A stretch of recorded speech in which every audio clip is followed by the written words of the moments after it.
Bismillahirrahmanirrahim. Halo, assalamualaikum semuanya yang mukmin dan non muslim. Buat teman aku yang beragama Kristen Protestan, Kristen Katolik, Hindu dan Buddha ya. Dan selamat datang kepada Momi yang Kristen ya, yang baru aku kenal nih. Baru aku kenal, tapi beliau sudah nanya-nanya pendapat aku, minta saran gitu, karena beliau punya masalah pribadi pemirsa, dan aku berusaha menerangkan dan membantu semampu aku ya, dengan semua pendapat ya, karena tidak semua opini aku juga sesuai dengan apa yang dia inginkan ya, seperti masalah BPJS gitu ya, karena aku tidak begitu mengenal teknis BPJS, jadi aku meminta yang lain untuk menjelaskan gitu. Jadi ada hal-hal yang perlu kita jelaskan, ada hal-hal juga yang bagiannya yang lain gitu. Begitupun dengan waktu aku menjabat sebagai perawat ya. Jadi ada hal-hal yang perlu dirujuk, ada hal-hal yang bisa kita selesaikan gitu pemirsa. Jadi di sini aku bersyukur ya, karena mendapatkan kepercayaan ya dari orang-orang yang ada di dekat aku ya. Di sini tuh aku selalu dipercaya ya, jadi reminder. Hafiz Ahmed, halo, selamat pagi, salam Jumat berkah, Jumat Karim ya. Aku mau menyapa Hafiz Ahmed. Bagaimana kabarnya? Absatko Hafiz Ahmed, bagaimana kabarnya? Grup Hafiz Ahmed. Dan aku berharap akan menjadi lebih baik dari sekarang sampai ke depan ya. Jadi aku selalu mendoakan kebaikan dan hal-hal baik yang kita ingin capai ya. Di sini tuh perubahan. Alhamdulillah, syukurillah, aku pun berubah ya Hafiz Ahmed. Kalau secara fisik ya, tetapi hati masih harus dalam perbaikan gitu ya. Jadi aku juga mengingatkan diri sendiri ya, bagaimana aku harus berbuat ya sekarang ini, karena luar biasa ya. Aku juga harus bertarung terus ya Hafiz Ahmed. Di sini tuh aku selalu ingat ya, apa nyanyian salawat ya, salam Jumat Karim tuh ya, na na na na na na na na na na na na na Jumat Karim he, Jumat Karim he, apa itu ya, itu apa selawatan apa ya Hafiz Ahmed, aku masih ingat-ingat lupa ya, maklumlah ya, udah berapa tahun ya, tapi aku bersyukur ya, aku masih bisa diberikan kesehatan dan menegur Hafiz Ahmed ya. Di sini tuh perjuangan Hafiz Ahmed, karena aku tuh banyak sekali mengalami gangguan kesehatan ya, fisik aku. Dari dulu memang aku itu sudah punya hipertensi, terus karena terlalu kerja di porsir sebagai perawat, akhirnya ada gangguan di ginjal kerasa, terus pengobatan sembuh tuh sekarang ya gitu. Jadi hidup aku tuh sekarang di bawah santai, pekerjaan pun harus yang ringan-ringan dan santai gitu di situ ya Hafiz Ahmed. Sekarang bagaimana kalau di Indonesia aku diminta menjadi reminder juga seperti di grup Hafiz Ahmed ya. Cuma kan waktu itu aku menolak untuk untuk pergi ke sana ya. Kalau jadi reminder kan aku harus meren bolak-balik Pakistan ya. Cuman Hafiz Ahmed selalu menghormati, menghargai keputusan aku ya. Di sini aku punya tanggung jawab sebagai seorang ibu, dan sekarang tuh alhamdulillah Hafiz Ahmed ya, semuanya sudah tertata dengan baik, semuanya sudah kalau kita mah sudah terselesaikan semua tugas aku gitu ya. Jadi di sini tuh tugas aku ingin mengajarkan putri aku ke Quran besar ya, sampai alhamdulillah ya dia juga udah bisa ngederes sendiri. Ngederes sendiri tuh ngaji sendiri ya, melanjutkan apa yang aku ajarkan gitu, karena aku kadang-kadang kecapean, belum lagi masalah fisik ya.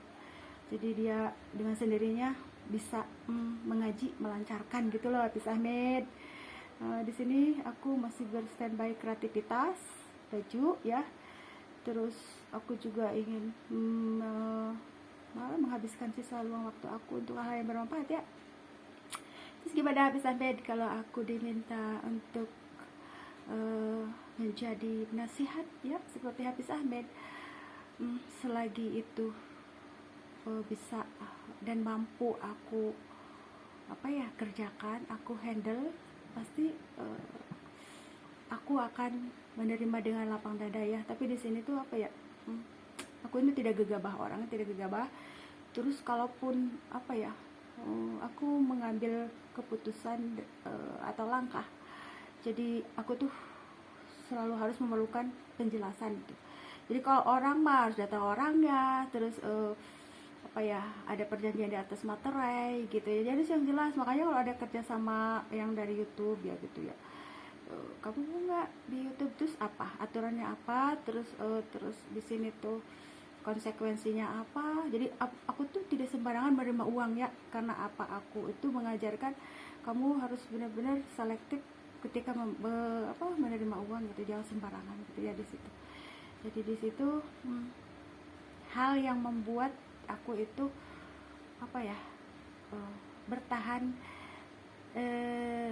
bertahan dengan prinsip. Terus karena sesuatu yang kita makan, sesuatu yang kita peroleh itu menyangkut dengan keberkahan hidup kita ke depan gitu. Di sini tuh aku ingin maksudnya kerja meluangkan waktu yang santai gitu ya, tidak terikat gitu ya. Benar apa yang aku ucapkan itu, kamu itu tidak bisa menjadi PNS Neng gitu, karena kamu orangnya tipe seperti ini gitu ya. Terus aku selalu mengarahkan aku untuk periode ke depan itu sulit gitu, sampai mengajarkan aku bagaimana caranya menyuntik sendiri gitu, karena ada periode-periode di mana kezaliman, kalau kita penindasan dan kezaliman akan terjadi gitu, sampai mengajarkan seperti itu. Ternyata aku itu lebih mengajarkan intervensi ya, langsung intervensi. Jadi tidak mengajarkan gini, kamu tuh akan menghadapi masalah ini itu gitu, seperti kalau orang mah ya orang ustadz gitu ya. Aku langsung mengajarkan intervensi gitu. Bagaimana kamu menghandle kalau sakit, bagaimana kamu menghadapi orang yang seperti ini, seperti itu gitu. Di sini aku tidak percaya, aku kan seorang mantri kesehatan gitu ya, mana mungkin gitu bisa kebatinan gitu. Ternyata benar ya apa kata pasien-pasiennya almarhum ya, katanya bapak ini bukan orang sembarangan loh Neng, katanya gitu.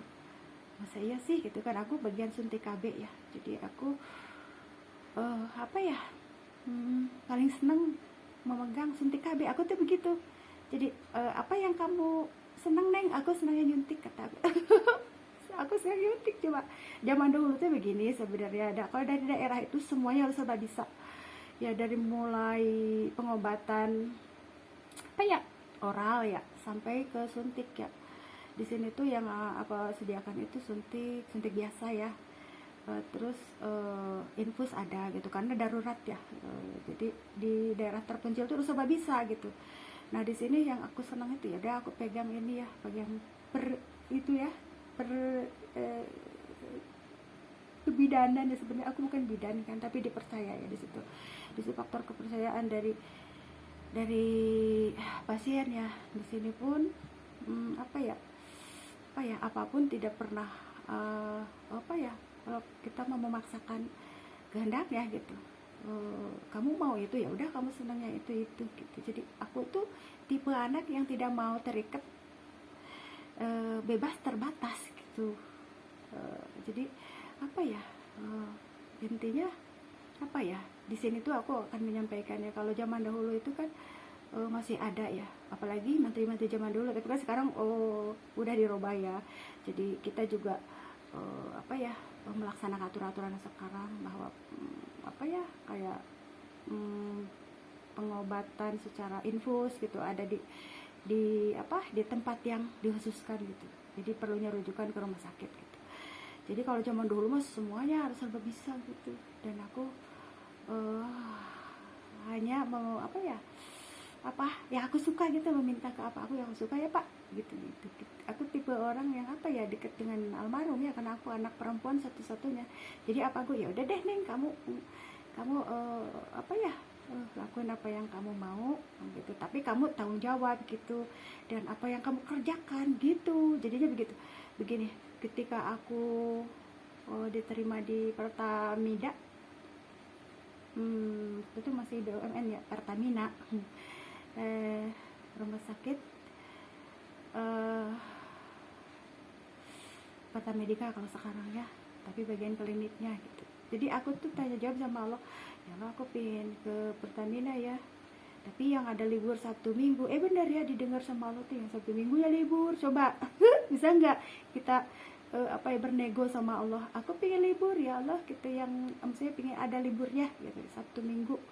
Dikasih sama Allah, padahal ditawarin sama kan di situ ada aku ya, sepupu ya, yang menjabat sebagai dokter ya, dokter Dede Tardiana di Cimanggis ya.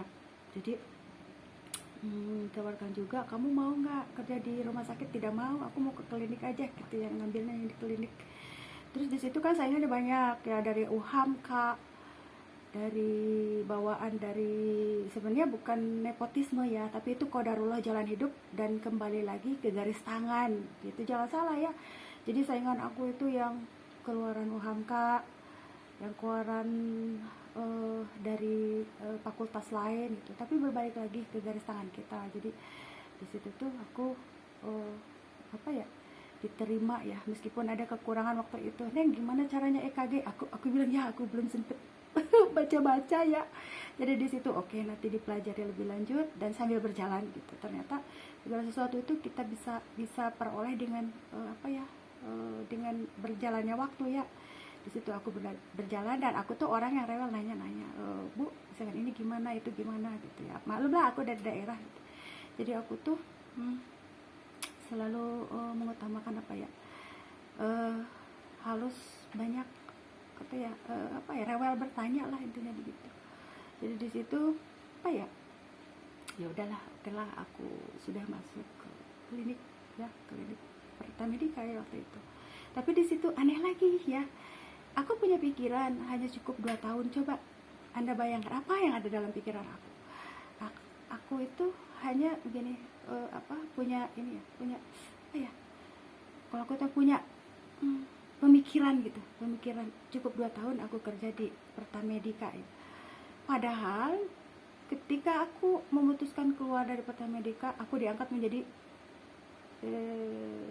perawat spesialis. Nah, sampai orang-orang berpikir, ini kenapa ini sih ya, misalkan aku ini kenapa ya tuh, karena aku punya pemikiran tipe unik apa yang aku inginkan gitu ya. Ternyata di sini untuk periode ke depan mungkin dari segi kesehatan aku yang yang sering ngedrop ya. Mereka kan tidak tahu kalau aku dari gadis itu punya hipertensi, terus jadi perawat itu harus standby ya, bolak-balik yang ngurusin yang lain, dan harus sepenuh hati ya. Aku juga kalau kalau sedang ngerawat pasien aku, terutama waktu itu ada pasien pensiunan Pertamina ya, sampai nganterin ke rumahnya, sampai aku tidak inilah gitu ya, tidak setengah-setengah gitu, sampai aku di kalau kita mah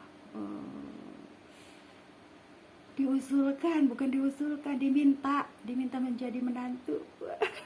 Aku diminta jadi menantu beliau ya.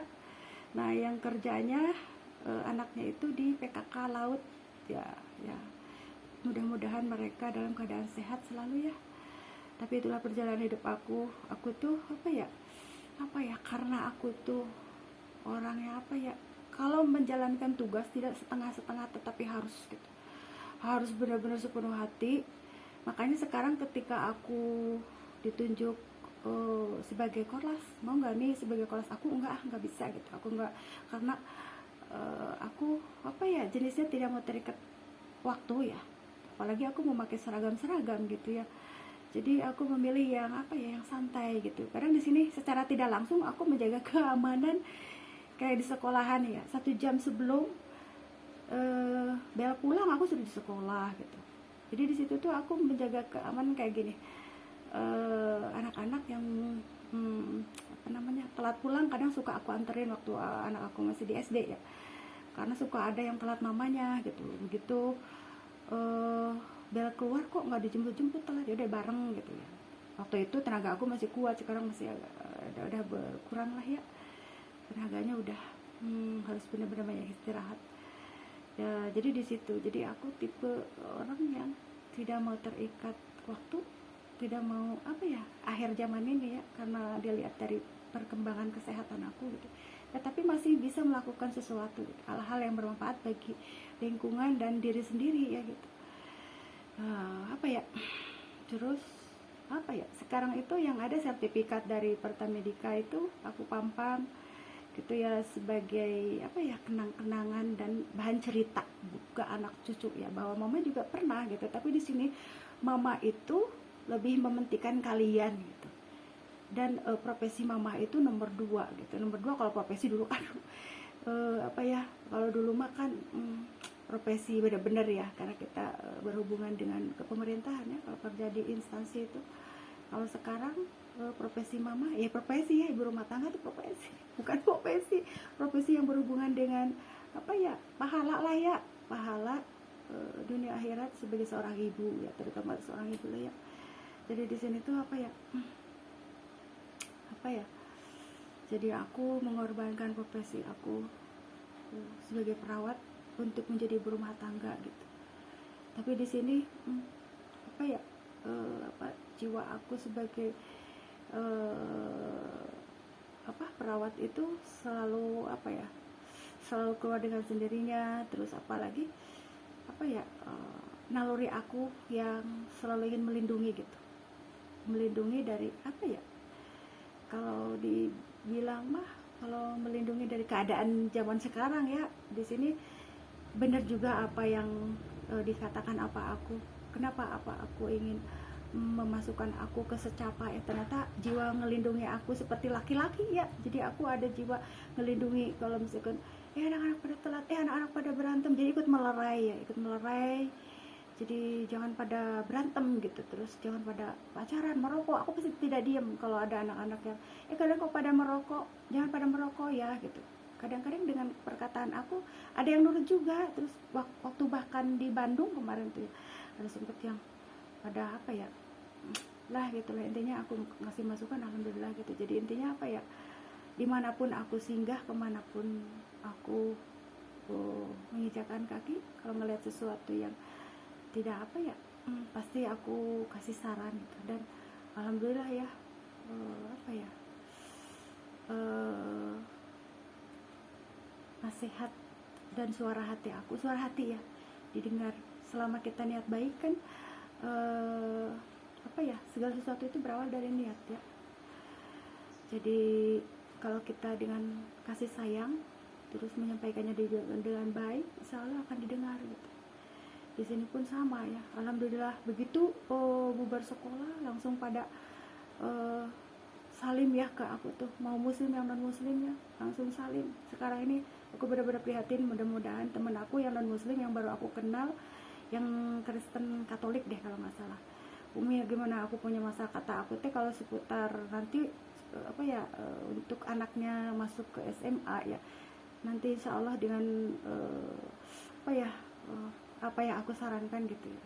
Karena tidak usah khawatir, jangan memikirkan dulu ya, karena masih ada waktu 1 tahun ini untuk beliau bersiap-siap ya, jadi masih ada waktu lah gitu. Jadi yang terpenting nanti aku udah siapkan nomor telepon pak gurunya gitu, jadi meminta sumbang saran gitu ya. Intinya mah bukan kita menggunakan sistem uang ya, untuk masuk sekolah siapin uang, jangan. Tapi kecerdasan otak anak yang terpenting ini, pertahankan nilainya bagus dulu kata aku tuh gitu ya.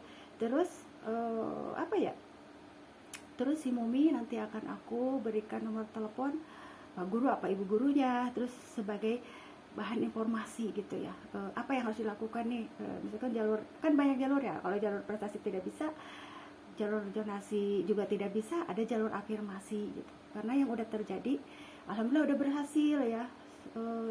Waktu itu aku menyarankan Bu Bidan ya, yang Kristen Katolik juga.